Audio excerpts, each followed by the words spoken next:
বাংলাদেশের মানবাধিকার পরিস্থিতির কোনো উন্নতি হয়নি।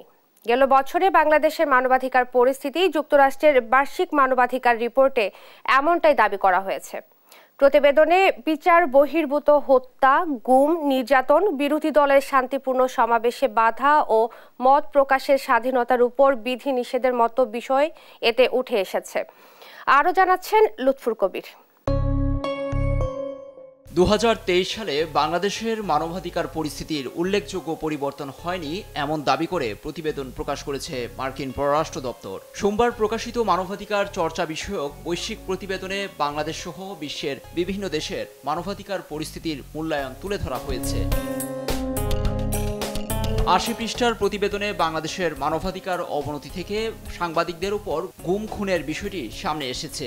সরকার বা তাদের এজেন্টদের দ্বারা বিচার বহির্ভূত হত্যা, গুম, নির্যাতনের অভিযোগ তুলে ধরা হয়েছে প্রতিবেদনে, যেখানে অভিযুক্ত কর্মকর্তা বা নিরাপত্তা বাহিনীর সদস্যদের শনাক্ত ও শাস্তি দিতে সরকার গ্রহণযোগ্য পদক্ষেপ নেওয়া হয়নি বলে উল্লেখ করা হয়। এদিকে গত বছরের জানুয়ারি থেকে সেপ্টেম্বরের মধ্যে কথিত বিচার বহির্ভূত হত্যাকাণ্ডের 12টি প্রমাণ পাওয়া গেছে। এর মধ্যে রয়েছে ক্রসফায়ারজনিত হত্যাকাণ্ড। একই সময়ে 32 জনকে জোরপূর্বক গুম করা হয়েছে। এই বিষয়টিও সামনে আনা হয়েছে। পররাষ্ট্র দপ্তর বলছে, এসব মানবাধিকার লঙ্ঘনের ঘটনায় ব্যাপকভাবে দায়মুক্তির বিষয়টি উদ্বেগজনক।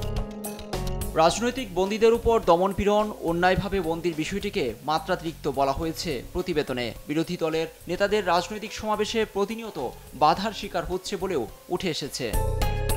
এদিকে বাংলাদেশের মত প্রকাশের স্বাধীনতার উপর উল্লেখযোগ্য মাত্রায় সীমাবদ্ধতা রয়েছে। হয়রানি ও প্রতিহিংসামূলক পদক্ষেপের ভয়ে সংবাদকর্মীরা ও ব্লগাররা সরকারের সমালোচনার ক্ষেত্রে চাপে রয়েছে বলে মার্কিন পররাষ্ট্র দপ্তরের প্রতিবেদনে এসেছে। উদাহরণ হিসেবে সাংবাদিক রোজিনা ইসলামের ঘটনাটি সামনে এনেছে যুক্তরাষ্ট্র।